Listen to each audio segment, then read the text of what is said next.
दिल्लीमध्ये जंतर मंतर आणि संसद भवन पर्यंत विद्यार्थ्यांचं न्याय हक्कासाठी आणि केंद्रीय शिक्षण मंत्री धर्मेंद्र प्रधान साहेब यांच्या राजीनाम्यासाठी आंदोलन सुरू आहे.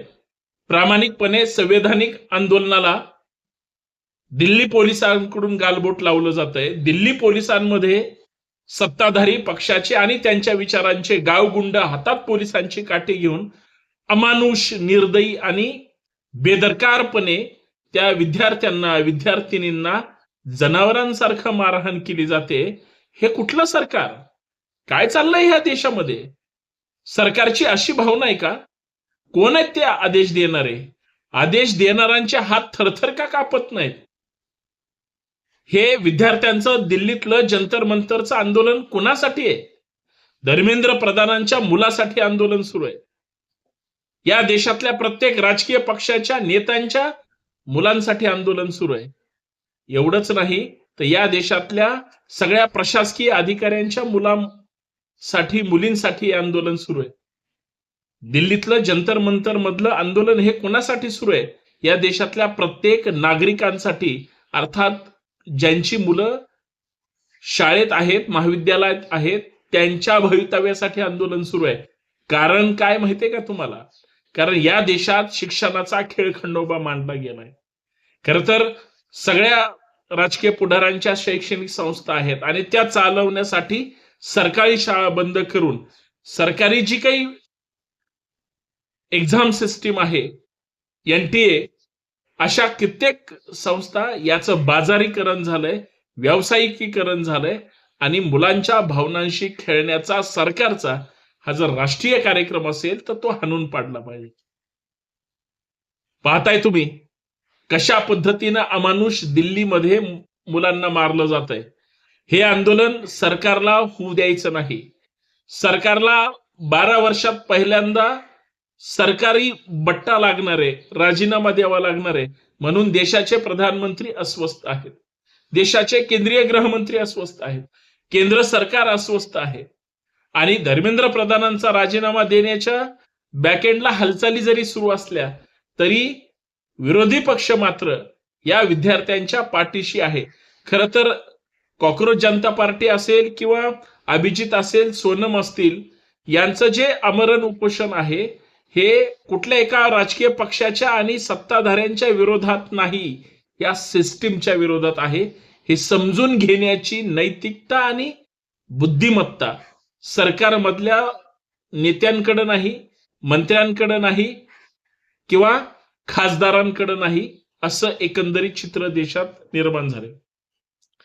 देशातले जे खासदार निवडून दिलेत, मग ते लोकसभेचे असतील किंवा राज्यसभेचे असतील, यांनी पक्षीय अभिनिवेश बाजूला ठेवून ज्या पद्धतीनं, मी म्हणतो या सरकारमध्ये हृदयच नाही, अमानवीय कृत्य सध्या सरकार करतंय. आणि ही काय स्वातंत्र्याची लढाई नाही, तर विद्यार्थ्यांच्या न्याय हक्काची लढाई. परंतु इन्कलाब जिंदाबादच्या घोषणा देऊन ही तरुण पोरं किंवा तरुण पोरी सरकारला जाग करतायत आणि सरकारला जाग करणं हा असंवैधानिक मार्ग असू शकत नाही.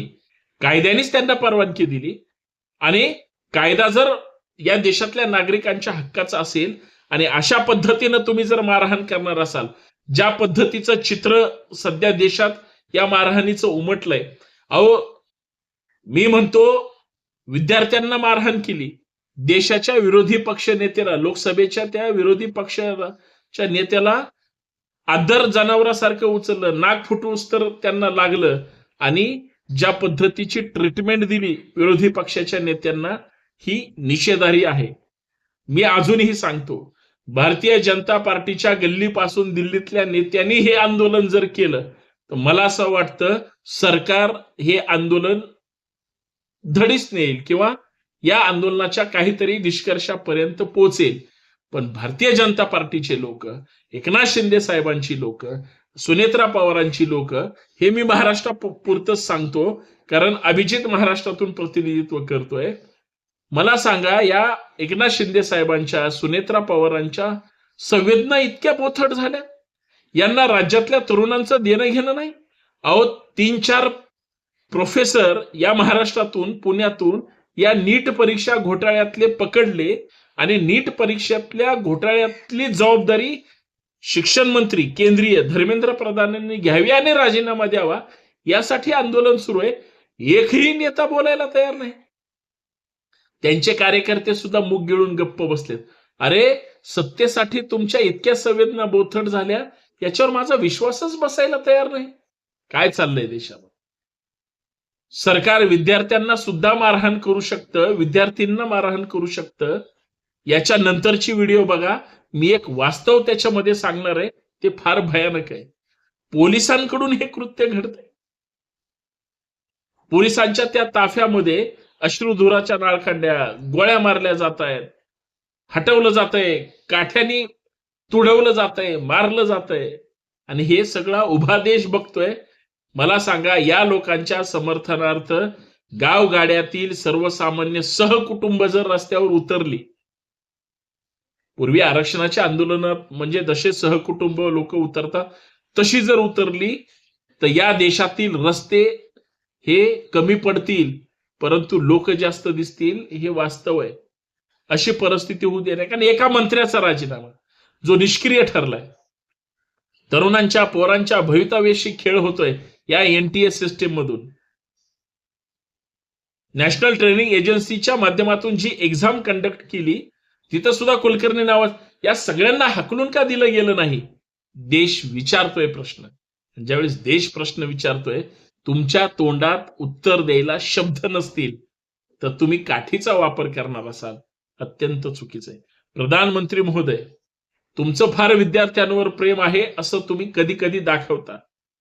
त्या मन की बात मध्ये हे सगळं चित्र तुम्ही मांडण्याचा प्रयत्न केला. का हो?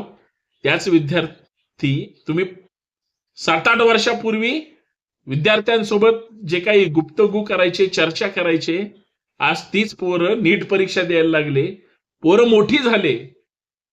तुमच्या पक्षाच्या आणि देशातल्या सगळ्या नागरिकांच्या पोरांसाठी ही नीट परीक्षा आहे, ज्यांना डॉक्टर व्हायचंय. तिथं गडबडी झाली म्हणून आंदोलन केलं जातं. त्याच पोरांना तुम्ही मारहाणीचे आदेश दिले. हे अत्यंत वाईट आहे. देश हे सहनच करायला तयार नाही. आणि सत्तेची नशा किती भयानक असते ह्या लाठीकाठीवरून आणि अमानवीय कृत्यातून लक्षात येत आहे. आणि हे भयानक आहे. आणि या गोष्टीचा निषेध करावा तेवढा कमी आहे. आणि मला हे अजिबात पटलेलं नाही. मला मान्यच नाही की शेतकऱ्यांच्या, कष्टकऱ्यांच्या, सर्वसामान्यांच्या, कामगारांच्या, अधिकाऱ्यांच्या किंवा कुठल्याही भारतीय नागरिकांच्या मुलाला आणि मुलीला अमानुष पद्धतीनं मारला. आणि याचा शेवट काय झाला माहितीये का? नीट परीक्षेत घोटाळा झाला. याचा शेवट काय झाला? कित्येक मुलांनी आत्महत्या केल्या फक्त अपयश आलं म्हणून, अचानक एक्झाम रद्द केली म्हणून, किंवा माझं करिअर आता संपलं म्हणून. त्या पोरांचे फोटो तिथं लागले आणि आई वडील खाली घोषणा देत आहेत. त्यांना सुद्धा अमानुष पद्धतीनं तुमच्या पोलिसांनी मारलं. मी तर म्हणतो दिल्लीतले पोलीस हे माणसं नाहीतच, गावगुंड आहेत. त्या गावगुंडांनी अमानुष पद्धतीने विद्यार्थ्यांना ज्या पद्धतीनं रक्तबंबाळ केलंय, मारहाण केली. कुठलाही भारतीय नागरिक तुमच्या लेखी तुमचा अंधभक्त गप्प बसेल, भारतीय नागरिक गप्प बसणार नाही. हे वास्तव आहे. निषेध हे करावा तेवढा. बघा प्रधानमंत्री महोदय, काहीतरी निर्णय घ्या. सत्ता तुमच्या हातात आहे. मायबाप सरकार तुम्ही आहात. मायबाप जर इतकं मुलांना मारत असतील तर ते मायबाप कसले याचं उत्तर लोक शोधतील. खरंय की नाही? यानंतरची व्हिडिओ तुम्ही नक्की बघा.